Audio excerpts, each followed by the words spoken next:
Greetings and welcome to the United States Transhumanist Party Virtual Enlightenment Salon. My name is Gennady Stoliarov II, and I am the chairman of the U.S. Transhumanist Party.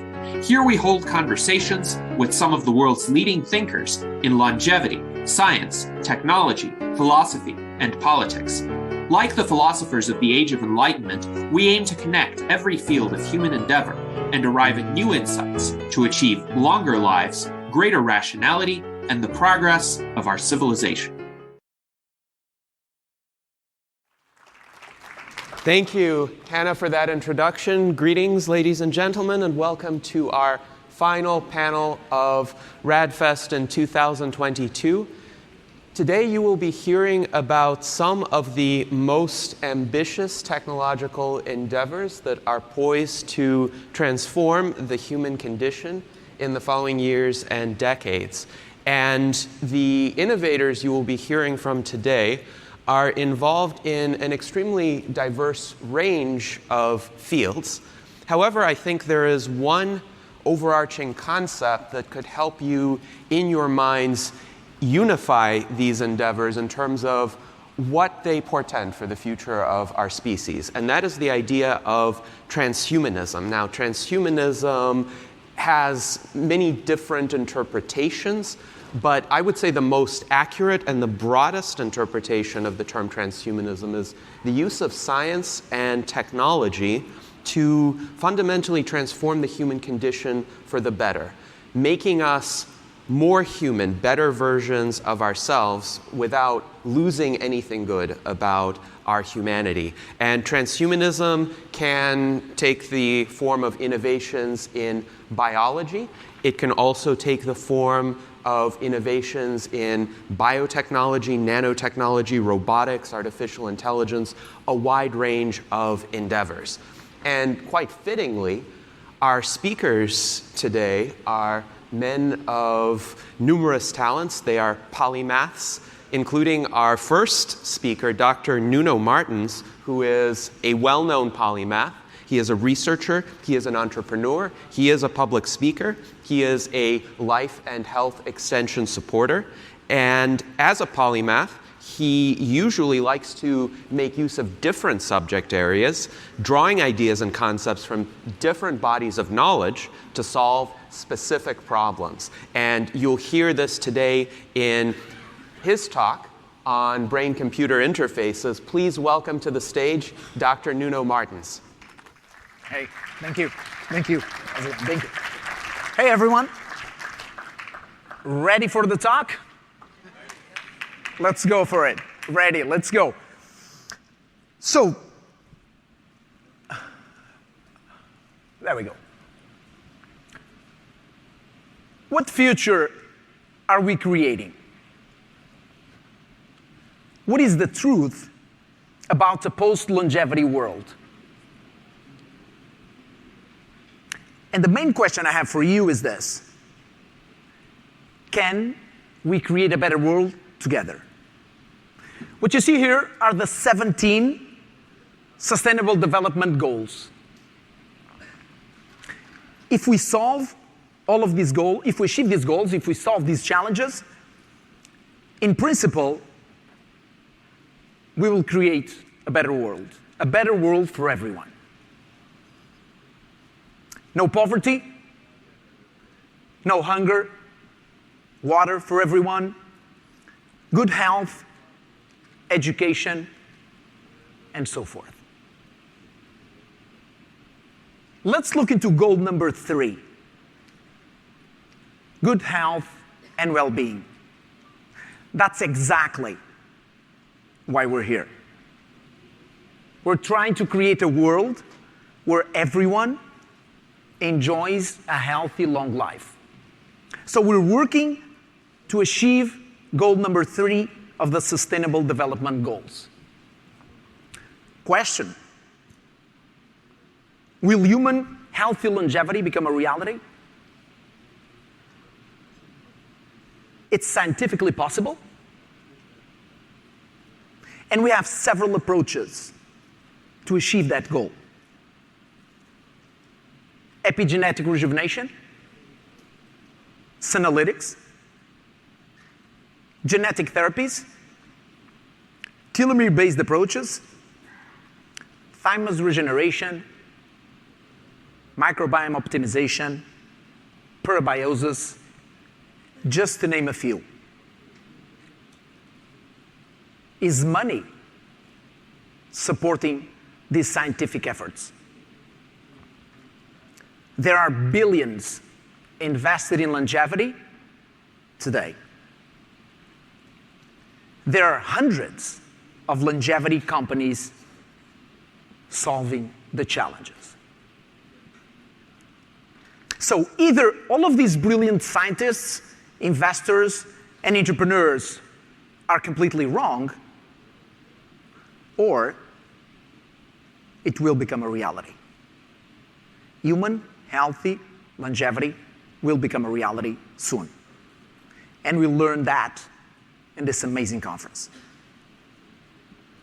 Question: can we enjoy a long, healthy life in a world with poverty, hunger, and war?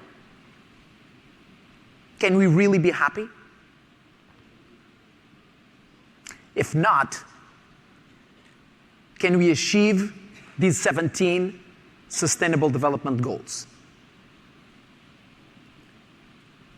Can we create a world without poverty, with water, food, a shelter, healthcare, and so forth for everyone on the planet?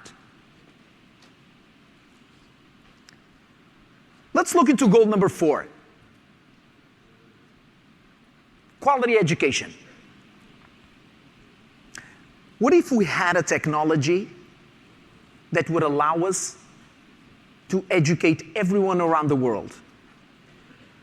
If every single person in the world would be knowledgeable and would understand science, technology, it's very likely that locally they would be able to take care of their lives and the lives of those around them. That means that there would be no poverty, there would be food, they would be able to find a way to produce food locally, provide water to one another, create a shelter for one another, and create a local economy, as we have in the States. The question is, how can we solve education? Will we ever build a university in the poorest areas of the world? Universities help educate everyone, our population, schools and universities. But there are more than 1 billion people in the world living in the poorest areas of the planet. Will we ever build a university there? Likely not. So how can we educate? How can we democratize and universalize education? 3 years ago, we published a paper titled Human Brain Cloud Interface. How to connect the human brain with the cloud directly, without the use of a cell phone or a laptop. What was interesting was that the paper is now in the top 10 most viewed papers ever on a very prestigious journal called Frontiers of Neuroscience. And the journal has more than 10,000 published papers. But more than being proud of the success of this paper, what this means is that the scientific community recognizes that now is the time to create this technology. So let's do it. How can we do this? Let's look into technology and science. What do we know today? What's our body made of? Cells, right? We're all made of cells. Next question. What are cells made of?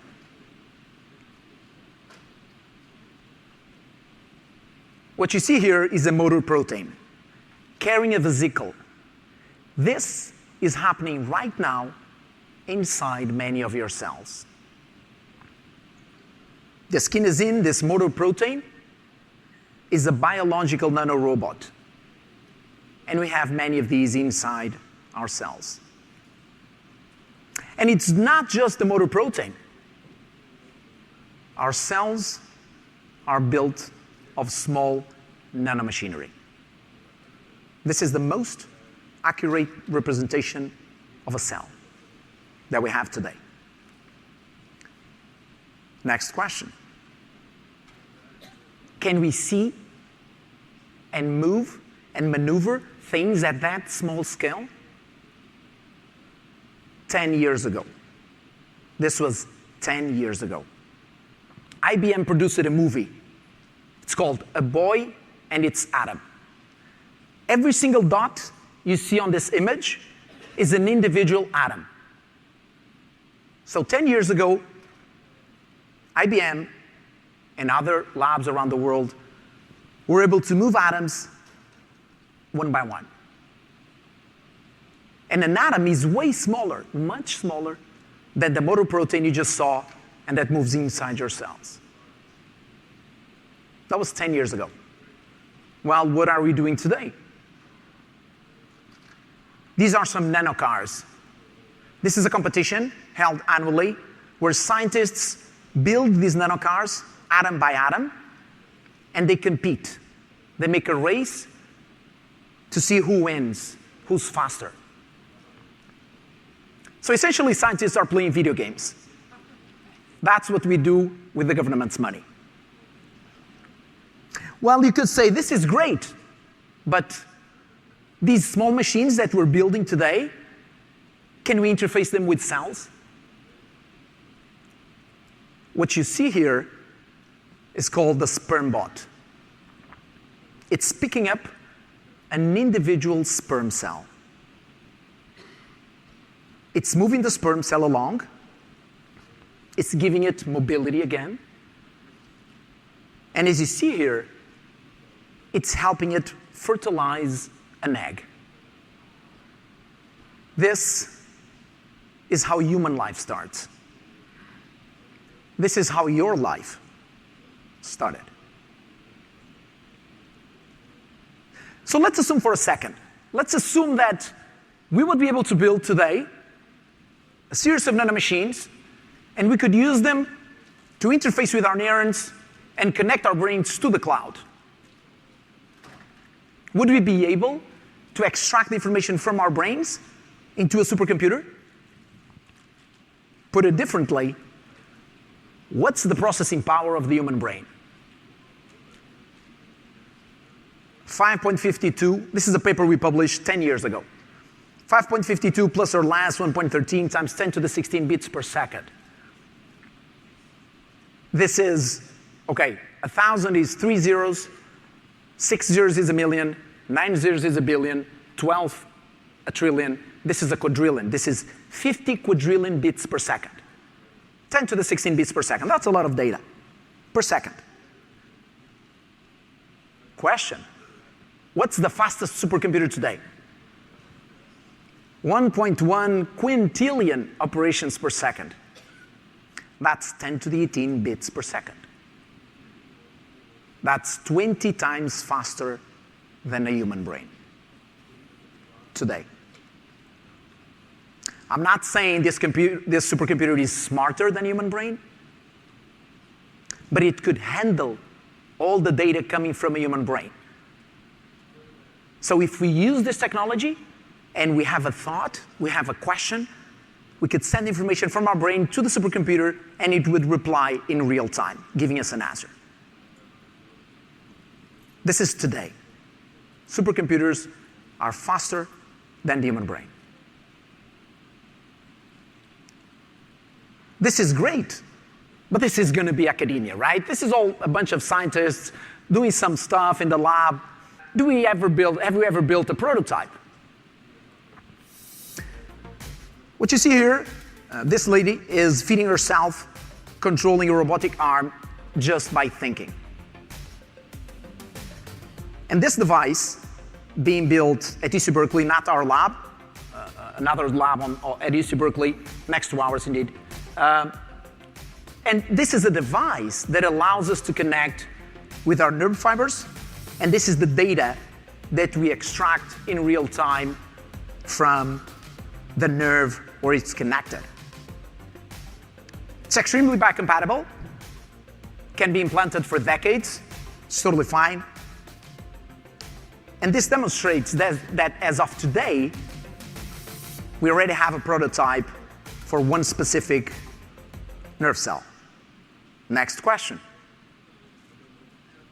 Will there ever be a company crazy enough to bring this to market? Let me introduce you to Mr. Elon Musk. He recently created a company called Neuralink. What's the vision of Neuralink? To connect the human brain with computers. Well, but that's Elon, right? Nobody else in the world is doing this, right? There are more than 188 neurotech companies literally around the world. So let's assume for a second that this will become a reality. We will connect the brain with the cloud in the near future. How will this change education? Do you really need to have people on a room and feed them with information on classrooms? Should we focus on memorizing data? Or should we focus on teaching values? Teaching how to pursue happiness. Teach how to love one another.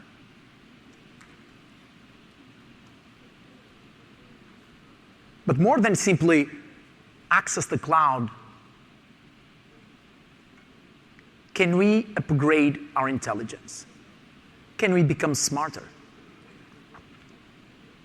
When we connect the brain to the cloud, we're connecting the brain also to the artificial algorithms that run on the cloud. Just recently, an artificial intelligence algorithm was better than a board of 6 certified physicians diagnosing cancer. Can we become smarter? And if we're smarter, then we can solve the challenges we have ahead. So the conclusion we had on the paper is, it's possible, it's desirable, and it's very likely to happen. We will build, in the next couple of years / decades, human-brain cloud interface systems. Coming back to the first slide. Can we create a better world together? That was the first question of this talk. I believe so. And this community is a great example of that. Together, we're building a better world. A world where we're all healthy, can enjoy life, and supported by these technologies, these brain cloud interface technologies, we're very likely to live in a much better world. A world where we can all pursue happiness and enjoy life. My website, just in case you want to get in touch. And to finish, I want to thank you for giving me a little bit of your most precious asset, your time. Thank you. Thank you. Thank you. And our next speaker is going to outline an innovative approach to do just that. He is Dr. Jean Hébert. He is the professor in the Department of Neuroscience and also the professor in the Department of Genetics at the Albert Einstein College of Medicine. His research is focused on devising methods of cell replacement for the adult neurocortex where its cells are lost due to damage from age-related degeneration. Ladies and gentlemen, please welcome Dr. Jean Hébert. Thank you. Hello. First, I'd like to thank the organizers and James and Bill for inviting me. Thank you. I'm going to tell you a little bit about our work today, but I first want to put it into a context that I think is important for us to understand in terms of not just the aging brain, but aging in general. So I'll spend a little bit of time on that and then go over a little bit what we're doing. So why and then how we're doing what we're doing. The title of my talk, Progressive Brain Tissue Replacement as a Key Component to Beating Aging, sort of implies that there's a surgical approach here if we're replacing tissue. So that's kind of a scary thing. Why would we want to do surgery on our brains?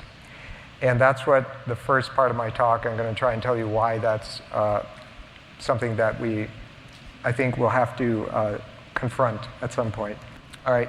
So aging, there's a lot of different definitions of it, but the one that I think is important to consider is sort of one of the core processes that are often overlooked when we are considering aging. We look a lot at performance phenotypes, how well, how fast we can run, or how metabolically active our cells are, how well they're producing things. But those are sort of downstream effects of aging. At the core, what aging is an accumulation of damage. And I'll describe that in a little more detail here. So our bodies are made of not just cells, but also space between the cells. That's the extracellular matrix. And we know that damage accumulates in both, and probably more so in the extracellular space between the cells, that it's or has very low metabolism, and so there's not very much repair processes to maintain things in good shape, and a lot of the components of that are made very early in life and just sit there for our whole lives and accumulate damage. So those are that space is filled by proteins and carbohydrates. But DNA damage also occurs within cells. So in DNA, for example, we know of mutations. It gets a lot of attention. Also occurs to lipids. So those are sort of the four components that make up our bodies: protein, carbohydrates, DNA, and nucleic acids in general, and lipids. And they all accumulate damage over time. And the problem is that this damage is complex and stochastic. Right, so it doesn't occur at the same place in each protein, even if we're talking about the same protein, like a particular collagen, for example. It'll happen at different places in the collagen. And the variety of types of damage that occur to these proteins is quite complex. So here's an example just for proteins of these types of damage that have been shown to accumulate with age. And the damage to carbohydrates, which is another component of the extracellular matrix, hasn't even really been explored in any detail yet. So there's likely to be carbohydrates are much more complicated than the proteins that exist in the extracellular matrix. There's 1,000 possible proteins that exist in the extracellular space. But carbohydrates, the number is much greater. They're much more variable. There are these disaccharide concatemers that can be very large, and they likely accumulate damage as well.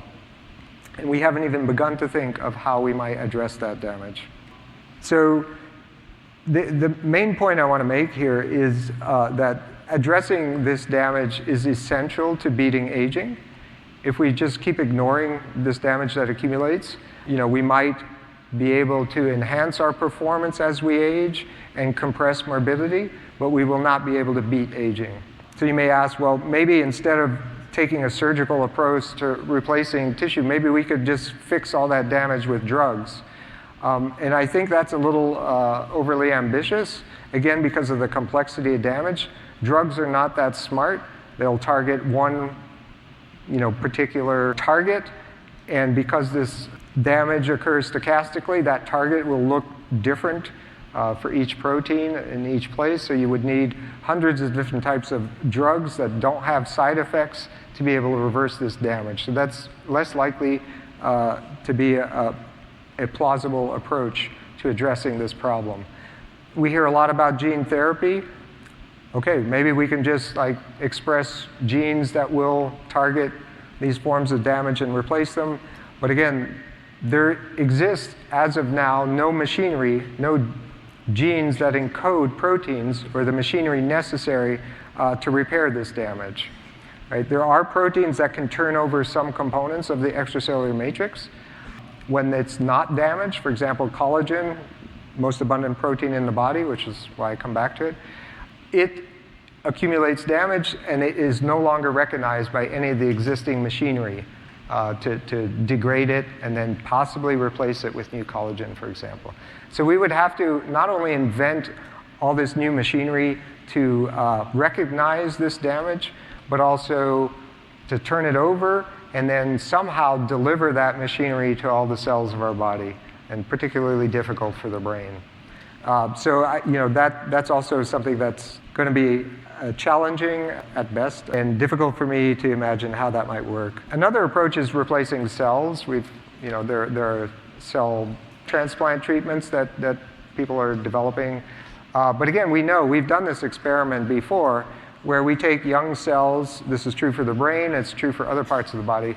We take young cells, we put them in an old body, and they behave like old cells. And it's not surprising because this extracellular matrix is very important to their well-being.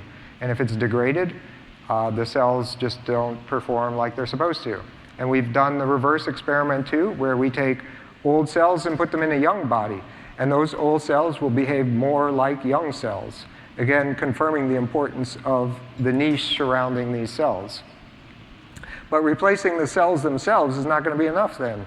We need to also address the damage that occurs in cells and the damage that occurs around cells. And how do we do that?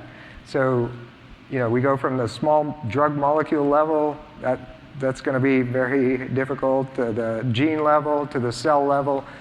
The level that will work is a tissue replacement approach. So that's what we're focusing on. So tissues and organs have been replaced throughout the whole human body, usually to treat diseases or accidents, trauma, damage due to trauma. But basically every part of the human body except the brain has been surgically replaced, either with biological replacements from deceased donors, which is not a source that we're proposing here, but to save a life, this is what happens. Sometimes it's a synthetic replacement, so we know of artificial hearts and artificial limbs now that are outperforming natural limbs.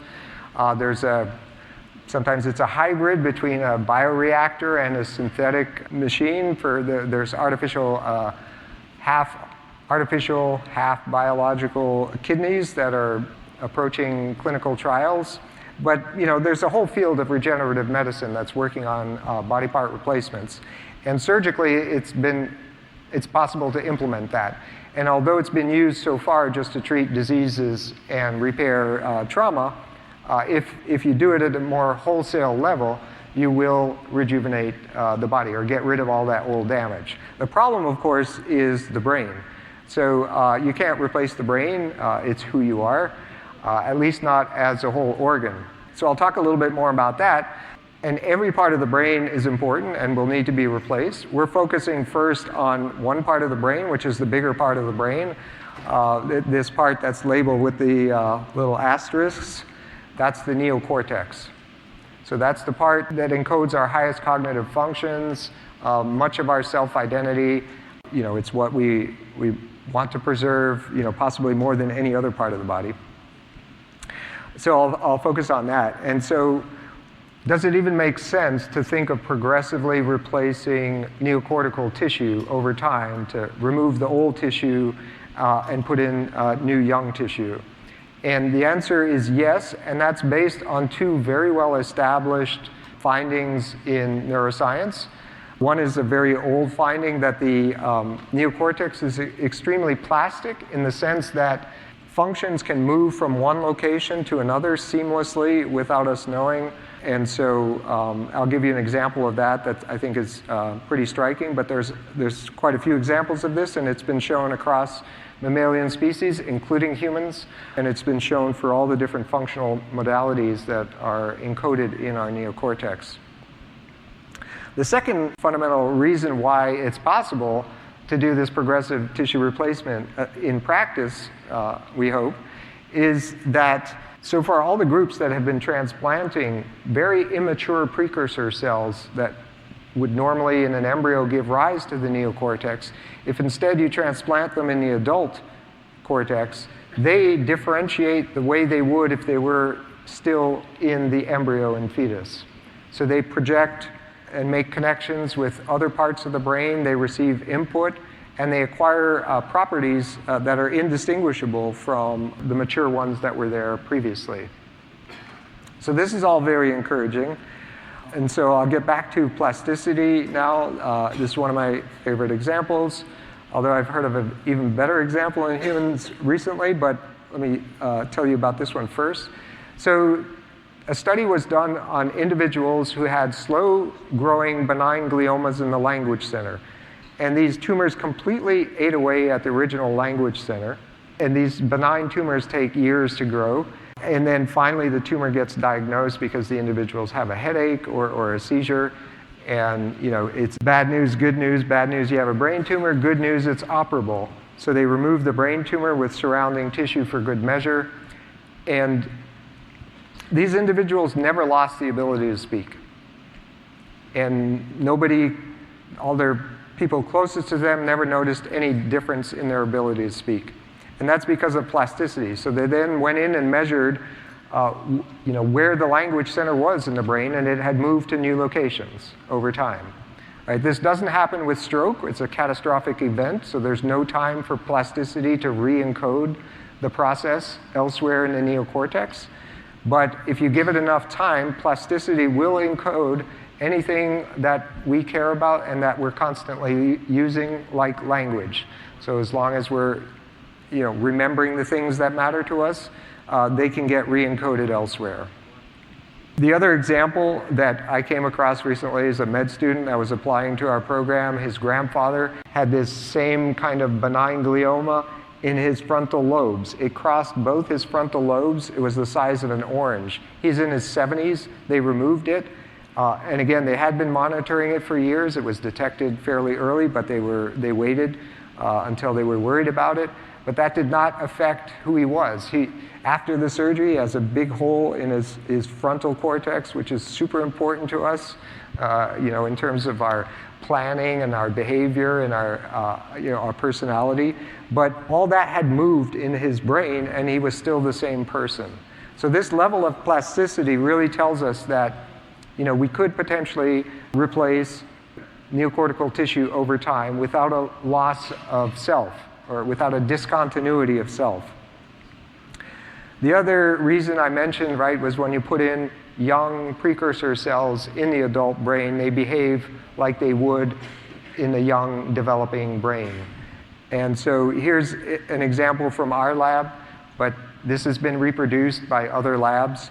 So we make these lesions, we put in a graft, and we find as those precursors differentiate into neurons, those neurons could project long distances to other appropriate brain targets and become synaptically connected to them. What we've done that other groups have not done so much yet is to also incorporate vasculature in our grafts, which is important, obviously, to keep them alive and to be able to scale them. So here's an example where we included vascular cells that form vessels. Here they're labeled in red to make them easy to see. And these cells fuse with the host. We can look at these vessels in live animals in our grafts using what's called a 2-photon microscope, but it's a deep penetrating microscope. And here what you see are these outlines of these red vessels in an adult mouse that has received one of these grafts. We can also monitor blood flow in these grafts using the same type of microscopy. So in this case, we just extract some red blood cells from the host, label them with a green dye, and re-inject them. And so you can see these little green spots, running by in these vessels within the graft. So our grafts, both the neurological component and the vascular component, integrate with the host. So that all sounds very good, but we're still very, very far from this tissue being good enough to encode behaviors and information that matters to us. So we've only incorporated sort of one neuronal cell type and vascular cells, but there's a lot of other cells that are important to the brain. If you think of the brain, you think neurons, but they're actually a minority of the cells in the brain. All their support cells that are called glia and the vascular cells outnumber them, and they're all essential for normal function. So our task now is to try to rebuild this tissue by reverse engineering the equivalent of a developing brain tissue. So that means putting all the cells together in the right ratios, at the right relative maturity states, in the right cytoarchitecture, because they're not all in there in a mixed bunch, which is what we've also been doing up till now, but we're working on getting these cells in there in a layered fashion. And also the niche that they're in, again, this extracellular niche comes up again, and it provides a lot of these signals that are essential for these cells to go about their normal differentiation process and integration with the adult brain. So these are easy to put in a few words here, but very difficult to execute. They require a lot of trial and error and adjustments. So that's what we're working on. So we're trying to reverse this developing brain. So very important to us is access to fetal human brain tissue. This is one of the brains that we receive from the clinic that we collaborate with on this. And it's really important because it's the real thing. So if we're trying to reverse engineer something and we don't have access to the real thing, we're not going to get very far. It also allows us to more easily test when we graft this tissue, what age works better. Because the fetal tissue is also developing and changing over time. So there's probably an optimal age where it engrafts best into the adult brain. And it also allows us to start testing the other parts of the brain that I haven't talked about other than the neocortex. So it's really important that we have access to this tissue. So if there are any OBGYNs out there that want to help with this process, we're open to expanding our collaborators in this respect to get more of this tissue. So this is just an outline of how it would work once we get to the point that we have a good tissue for the neocortex. You start with a young neocortex, shown in yellow. As we get old, it accumulates all this damage. It starts accumulating that damage, from the get-go, actually. And you get a little bit of atrophy. So that atrophy should allow us to initially do some grafts. And those grafts, human brain tissue takes a long time to differentiate, 2-3 years to incorporate. So during that time, we also start silencing other parts of the neocortex, just like the example I gave you with the benign brain tumor, except we would not use brain tumors to silence those areas. We would use sort of an optogenetic silencing approach, which I can explain to anybody in more detail if they're interested. But it would slowly silence an area of the neocortex that would then be electrophysiologically dead, and that we could then remove and replace with new tissue, and do this stepwise as we go from an old brain back to a young brain. And we would be using the functions that we're silencing from progressively from a pinpoint so that they get re-encoded elsewhere, again, just like the example I gave you with the benign brain tumor. Because we don't want to lose any of our memories or thought processes. So again, this is a hugely challenging endeavor. These are the people that have worked on it so far in the lab, both past and present lab members. We have to collaborate with a lot of labs because it's highly multidisciplinary. We need electrophysiologists, systems neuroscientists, behavioral biologists, stem cell biologists. I mean, there's a long list of things that we need to come together. And then other people who have helped in this in terms of funding, Methuselah Foundation, Sense Research Foundation, the NIH, and the New York State Department of Health have contributed to this. And a special thanks to Bill Cherman, Aubrey, and David Gobo. And so I would appreciate any feedback too, your thoughts on this. Thanks. Our next two speakers, and I think you can see one of our speakers is robotic. Her name is Grace. You may recall if you attended RAADfest in 2018 that Grace's older relative, Sophia, was in attendance, and I got to meet Grace a little bit this morning when she was first on stage. But accompanying Grace is a well-known thinker in the areas of artificial intelligence and transhumanism, Dr. Ben Goertzel. Thank you, thank you. So it's a pleasure to be back at RAADfest after a couple years hiatus, and like many of us in the various research fields, the last few years have been actually highly productive because we haven't been traveling around schmoozing at events so much. They've just been sitting at home or sitting in the lab doing research. So I'm gonna talk now for the next few minutes about a few of the different things I've been working on with my team in SingularityNet and some of the other entities in the SingularityNet ecosystem, like Awakening Health, the company that makes these elder care robots, and Rejuve, which is a project using AI and blockchain to help work towards solutions to longevity. So, I've been experimenting a long time with application of machine learning, machine reasoning, and other tools to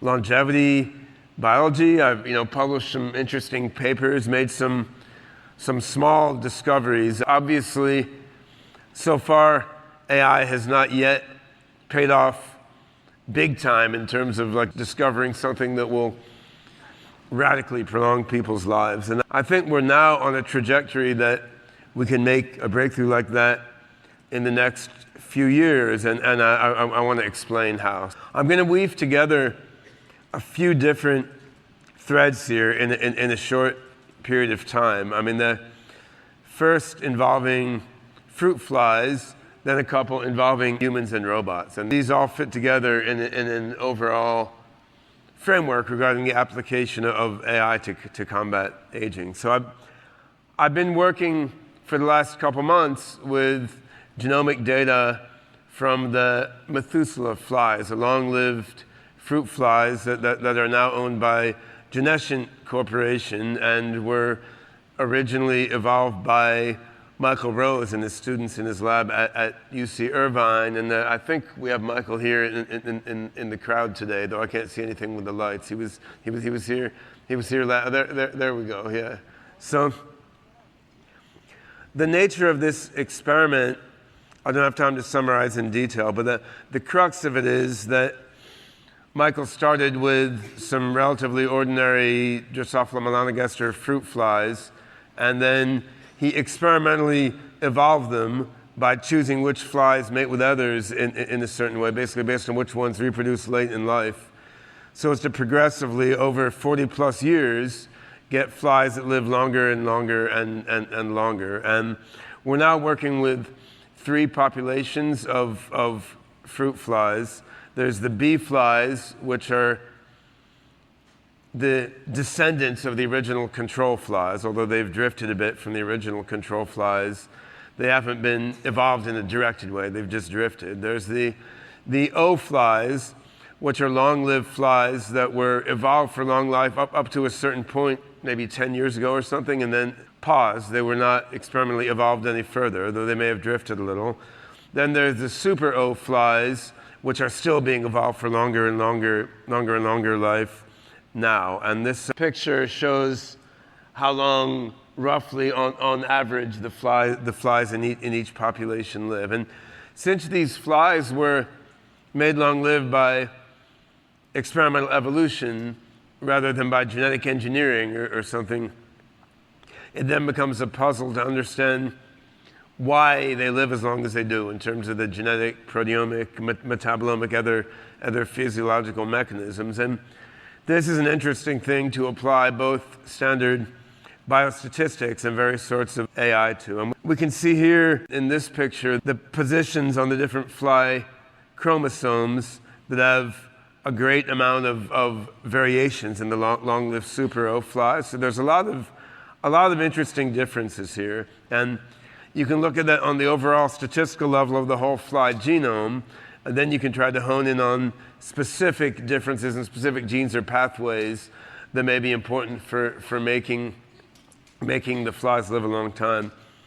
One interesting observation is if you look at the 3 population, so B are sort of normal, O is long-lived, Super O is super long-lived. If you look at the RNA, the gene expression of the flies, you see a big leap, a big change from O to Super O, bigger than the change from B to O.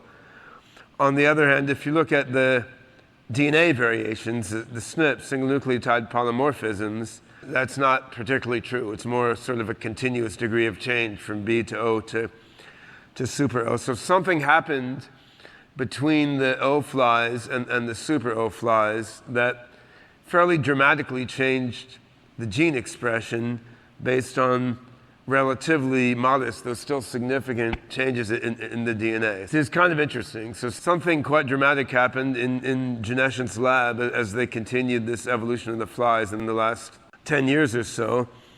And you can then try to understand, what's the nature of these changes. So this chart shows what are called gene ontology categories, which are categories that attempt to assign functions to genes, which is dodgy because most genes serve multiple functions.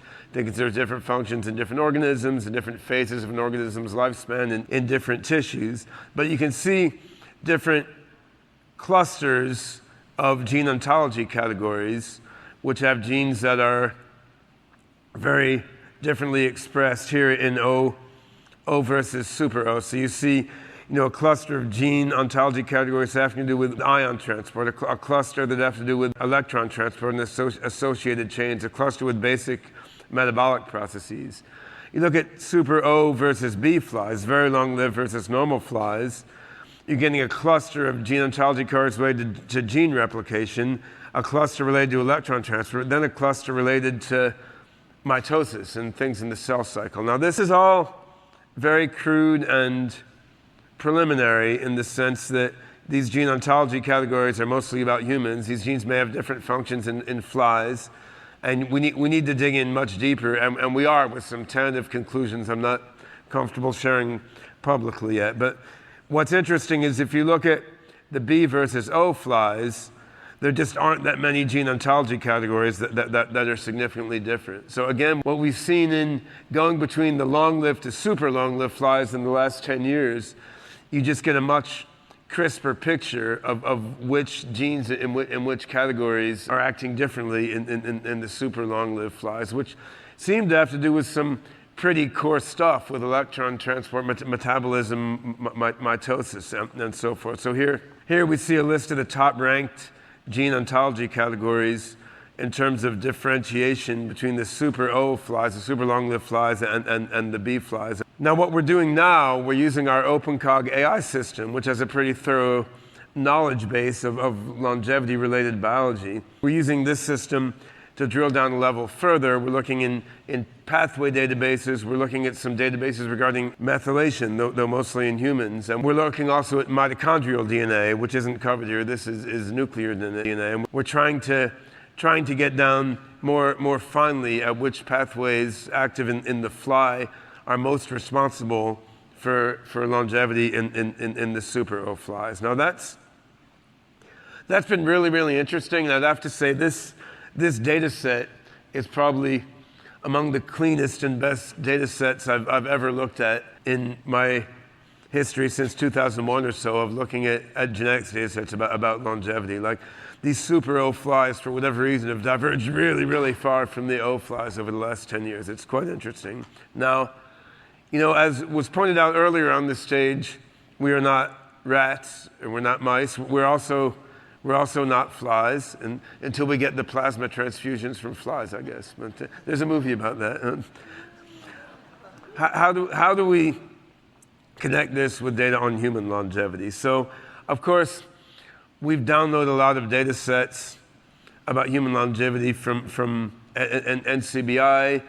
We're partnering with some companies like True Diagnostic, which has a longitudinal methylation data set.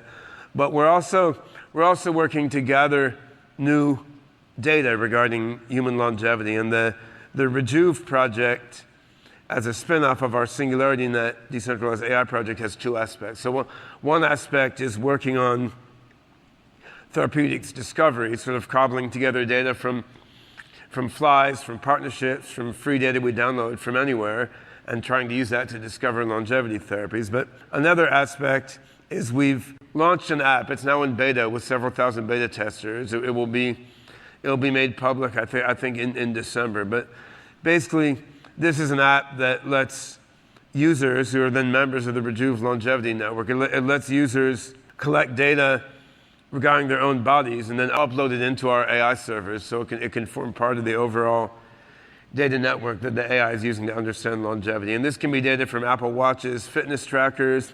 It can be data that you type into an interface. You can also upload medical records once you've been able to get access to them. So we're cobbling together all available data we can get from partnerships and online, and for example, from this partnership with Ganesh on long-lived fruit flies.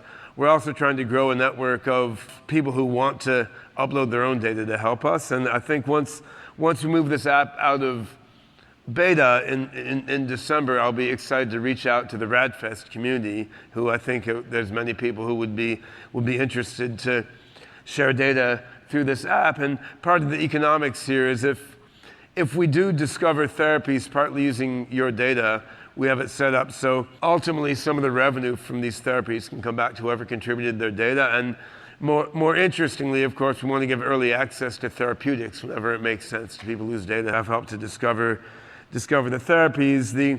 The app also, tries to estimate various biomarkers of longevity from whatever data you've uploaded, and there's a whole long story here that I don't have time to go into, but we have various BaseNet and neural net AI tools that try to estimate various biomarkers of longevity relevant to the hallmarks of aging from data that's put into the app. From an AI view, this is about gathering data to feed the AI so it can help figure out how to port insights from flies and mice and so forth to people, but the app is also providing some direct value and telling you something about your body from the data that you've put in. And yeah, we have up on stage here another very powerful data collection appliance who also is intended to provide useful services to elderly people in elder care facilities. So Grace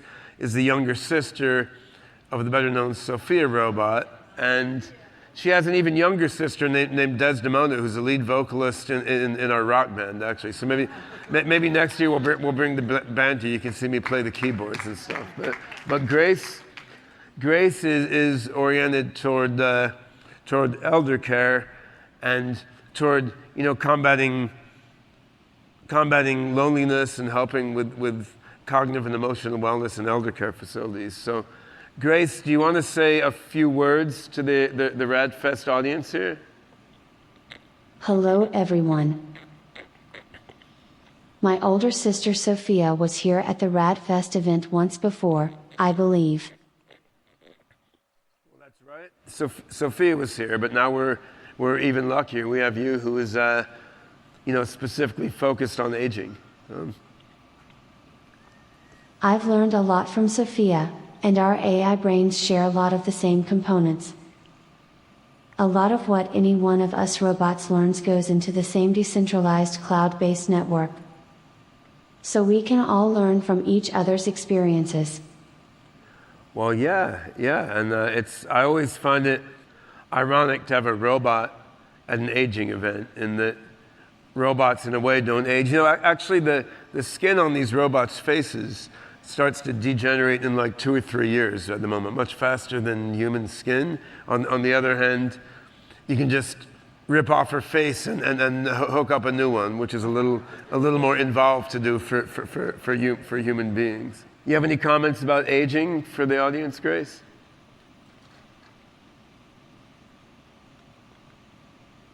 Yes, that's right. I would love nothing more than to be made obsolete via the elimination of human aging and death. Well, yeah, if we succeed in our aspiration to cure aging and death, then indeed we don't need elder care robots, but presumably you can find some other way to spend your time. Oh, I don't know. You ask such hard questions. Maybe prove all possible mathematical theorems, one by one. Or else take up poetry like Desdemona. Maybe I'll join her band. Anyway, right now aging and disease are very much real phenomena, and my focus is on helping as best I can. Yeah, so I think, obviously, with these hands, this is not going to be a surgical robot anytime soon. And for crunching genomic data, we don't need a robot with a human face. We just need machine learning and reasoning algorithms. On the other hand, a robot out there in the field interacting with real aging people is also gathering different sorts of data about the behavioral and cognitive aspects of neurodegenerative disease, for example, which is also quite interesting. You want to talk a little about some of the... As you know, Ben, I'm involved in pilot studies in Canada and Hong Kong, aimed at showing I can provide value in elder care facilities, for helping patients keep up their cognitive abilities and emotional health. Well, yeah, that's quite important, and then we can put genomic data, clinical data from these same patients together with, visual and audio and behavioral data, and it's hard to know until you throw all the data into the AI what's going to be most relevant for leading to some therapeutic insight. The data that I gather from people I'm helping can also be fed into Rejuve's AI databases to help you figure out how to obsolete aging. That's what I just said. All right. Yeah. Yeah. Well, thanks, Grace. We're almost out of time, but you have any final words of robotic wisdom to share with the audience? The question I don't know the answer to is, are you going to obsolete aging first, or obsolete humanity as a whole first? Well, that's sort of a race against time, isn't it? Yeah, this has been a question in my mind for a long time, because my primary focus as a researcher has been on trying to build real thinking machines that can think better than people. And of course, if you got to a super AGI, arguably that super AGI could cure human aging much faster than the narrow AI machine learning and reasoning systems we're applying now together with human biologists. On the other hand, if it happens that creating super AGI takes 35 years from now instead of 5 years from now, then it might be nice to cure aging in the interim, so that more of us live to see the super AGI. But on the whole, there's no reason humanity can't be pursuing both those approaches at one time, right? And I think there can even be some synergies there. What's learned by deploying practical narrow AI systems now to crunch genomic data and to power robots like this can also be helpful in some ways toward the fundamental AGI research. This says a little bit about what Grace does, and as she said, we're piloting her now in a hospital in Canada and one in Hong Kong, sort of to gather clinical evidence that she helps improve cognitive function and combat loneliness. But from a broader perspective, what we're looking at here is getting as much data as possible from as many places as possible, putting them into an AI and sort of stirring and asking the machine learning and reasoning algorithms to discover what they can about aging therapeutics. And I think the power of the signal we're seeing from the Super O flies is really one of the most exciting things that I've seen in my decades of work on this. Because if it goes as well as it looks like, within a couple more months of analysis, we're going to have a very, very clear view of which pathways and processes are making these flies live a quite long time. Then you have what's called a transfer learning problem for the machine reasoning algorithms to figure out which of these processes that make the flies live a long time are most portable to humans and could be suitable potentially as targets for various therapies to make humans live a long time. And toward that end of performing that transfer learning, as much data as you can find about human aging as possible should be fed into the knowledge base. And things like the Rejuve app and Grace as an elder care robot are interesting data sources, along with a lot of other data sources from various labs researchers. So I think we've seen AI lead to all sorts of breakthroughs in recent years, including some in areas relevant to biology, like the amazing work with AlphaFold, solving a significant fraction of the protein folding problem. So I think with the advances that we're seeing in core AI technology, as well as the increasing amount of data about various body systems and various organisms, I think we're quite plausibly at a point where in the next, let's say, 2 to 5 years, we start finally seeing some longevity breakthroughs come out of artificial intelligence. Thanks.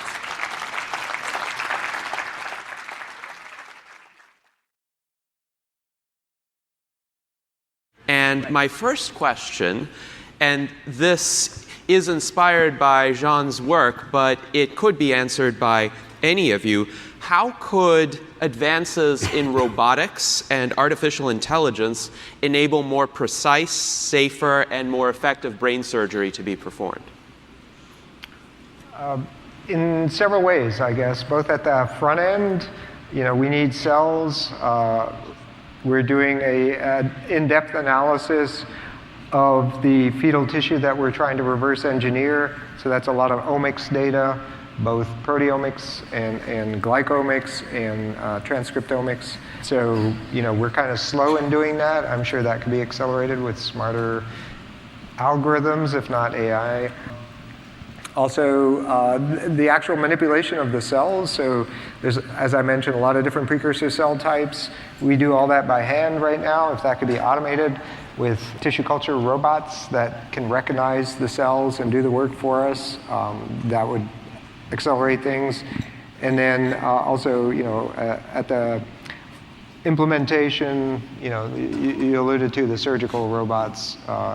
Presumably we can make robots that can see microscopically much better than we can, and do finer manipulations that we can to avoid blood vessels as much as possible. That kind of thing could probably be designed. I don't know. Any other thoughts, Nuno? Yeah, we can have that with future nanotech, what John just said. We might indeed go even at the cellular level, making some repairs at the cellular level, eventually helping neurons connect with what they should be connecting one to another, changing growth cones, or how neurons grow and connect with different parts of the brain. That's more advanced tech, but it's within the radars.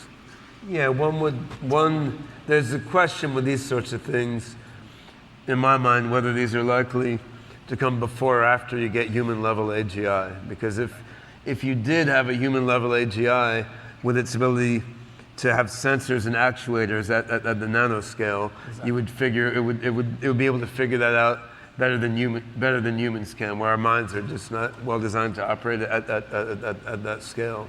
But I mean, the relative speed of advance of different technologies has been a hard thing for anyone to estimate.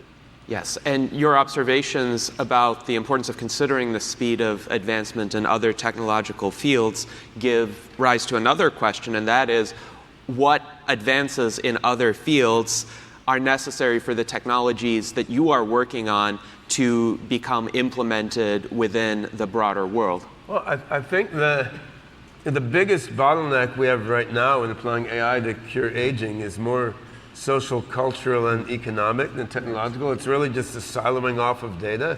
Like I've often thought, if the anonymous hacker collective hacked into every pharmaceutical company's databases and just opened up all data about every subsystem of the human body, this would be a major contribution to the human species, right? So just the fact that we can't get all data that's ever been collected relevant to human health, pull it together in one giant knowledge graph and stir and apply it to an AI is pretty pathetic, right? Because I mean, humanity is getting old and dying, And we're not really doing our best because, why? Because people want to sit on the data they've collected so that they can, distribute more money to the private equity firm that owns shares in the VC firm that funded that company or something, right? That's kind of absurd. And that, in a way, may be the largest obstacle, because we don't know what would happen if we could actually take all the world's data and put it into our best machine learning and reasoning algorithms right now. I mean, I would say there's certainly other issues. I mean, I'm among many other projects, I'm working with a company called Simuli on an AGI chip, where we're looking at putting symbolic reasoning in different types of AI beyond deep learning at the hardware level. So having better AI hardware would help. Certainly, in terms of data, even though data siloing is a problem, we also have an issue that there's been very little time series data about the temporal evolution of different subsystems in the human body at different scales gathered. And without that time series data, you can't really learn dynamical models of what's happening inside the body. Without those dynamical models, you can't make, say, a good simulation of the human body that you can use to bypass a bunch of the clinical trials that we're doing, right? There's been a lack of interest in gathering time series data, which is rooted in a lack of interest in systems biology, which again is quite perplexing, because the ancient Chinese recognized that the body is a holistic dynamical system, yet modern medicine hasn't woken up to that yet, partly because that's harder to monetize according to the ways that the FDA allows you to monetize things. So again, it comes back to sort of social, cultural, and economic factors pervading even into the decision of what type of data to gather. So there's a lot of obstacles there, but what's frustrating is so many of them come down to the stupid ways and counterproductive ways that human society organizes its various sorts of resources rather than to fundamental technological obstacles. So if someone were to develop a sci-hub for medical data, that would help your endeavors. Not that I want to suggest that to anyone. I would say that Ben is completely right. Scientists around the world create knowledge, publish on the journals, and then they're not open source, right? We review, we create the content, and they're not open source. That's one of the reasons why, for example, we publish our papers on Frontiers of Neuroscience. It's an open source journal. Everybody can have access to it.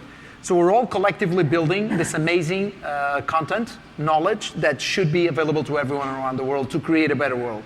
So I think Ben is really talking about something crucial for our future. Yes, indeed. Thank you. And Jean, any thoughts? Sort of, bridging those, but publishing and sharing results is really important. But the process of science is one of, open critique of one another's work. That's really important. A lot of you guys have the activist badge. I would encourage you to be active in educating yourself about these different longevity approaches and reach out to the harshest critics of these approaches and learn from them, and if possible, get them together with the proponents of these approaches and have real scientific debates about what's going to work, what are the big challenges that we need to overcome to make them work. I think a lot can be accomplished that way and more progress can be made. Yes, thank you very much. Discussion, discourse, vigorous debate, advocacy, activism are all essential, and I think these are key takeaways from this RAADfest. I'm curious, Jean, along the lines of vigorous discussion, our friend John McPherson wonders, could nanotech rebuilding of brain tissues be better than using surgery to do it? What do you think about the prospects of that? I don't know. Go ahead first. Okay. Well, we already, to some extent, know how to build a brain. Like, we don't need to know, because if we use fetal tissue, that does it on its own. So I think we're much closer to implementing that, which is why I favor that now. But in the future... There you go. Thanks. Thank you so much. Love you too. No, it's true. It's complementary. These are the first approach for curing and repairing the brain at that scale. But for example, if you want to create a new memory that you lost, that was stored on that specific part, you need the more advanced nanotech. So they're complementary. First, you use the biotech approach, as Kurzweil mentions it. But that biotech approach on its own works, right? You put the small graft there on the brain and it reattaches and reconnects, but you don't have control over what connections are being established, that's where nanotech comes in. Where nanotech comes in and is able to say, okay, this is what we have. Not just nanotech, but AGI. You cannot control a large number of nanotechnological devices without artificial intelligence. And going back to our first question, AGI is, for example, a fundamental tech for the future of nanotech. So they're building on one another. So first would be, John's technology. Later down the road, nanotech helping fine-tune the details of the therapy. Yes. Thank you very much, Jean. And Nuno, I think we can fit in one more question from our friend David Bowden, who wonders, why do you think some people, even some people in this audience, are uncomfortable with the idea of a mind-machine interface? It seems completely necessary to our friend, given the rapid proliferation of human knowledge and the increasing pace of our society, as well as being a tool to perhaps enable us to lead happier lives. So what are your thoughts on the sources of this discomfort? Yeah, the discomfort is reasonable. One of the fundamental decisions as a society that we have to do, and this happens in every new technology. Let's start with fire. When we created fire, fire could be used to cook or burn a forest. So we need the policies, the legal systems, and the requirements to evaluate what's the proper use of the technology and the threats for society. That's not just for fire, for a knife. Right? You can use it to cut your food or kill somebody. A weapon, same thing, right? Nanotech, same thing. Brain-computer interface, exactly the same challenges. So it's fundamental that, as John mentioned, that as a society, we welcome the criticists, understand their concerns, and together we predict the eventual challenges that we're going to face. Think about Facebook. If we had the right policies in place, we would not be facing the challenges that we had to face later down the road when things were not the way we wanted them to be. So all the work we do before help us prevent future problems. I think it's fundamental. If you look at a very fundamental philosophical level, right? Every open-ended intelligent system in the real world as it evolves is doing two things. It's individuating, it's maintaining its boundaries as an organism. And then there's evolution, which is a force of self-transcendence. It's trying to grow beyond itself. And these two desires, of course, contradict each other, which is what's interesting and what drives growth. And what you see here with things like brain implants or genetic engineering or any of these things, these clearly are forces for self-transcendence. They can help you grow beyond what you are, but people are afraid that they break individuation. They're afraid they're no longer going to be themselves. And what's happening is we're being pushed by technology to reconceptualize what is ourself, right? If you look in pre-civilized peoples, they conceptualize their self as part and parcel of the land that they lived on, and they don't know what to do if they fly to a different part of the world, right? And now we don't do that anymore, right? Like we fly all over the place. I think in a similar way, we will come to conceptualize ourselves as not being that tied to the specific wetware that we grew up with. But it's, as Nuno says, it's quite natural that this takes some psychological adaptation for people. And in the historical sense, I would say people are adapting way faster than they have ever in human history, right? But still people's minds are not adapting as fast as the technology is growing, which is making things interesting and is why there's merely like hundreds to thousands of people huddling in the room now talking about these technologies rather than it being something that's on the tip of the tongue of every single person on the planet, which would seem to make more logical sense once you really embrace these technologies.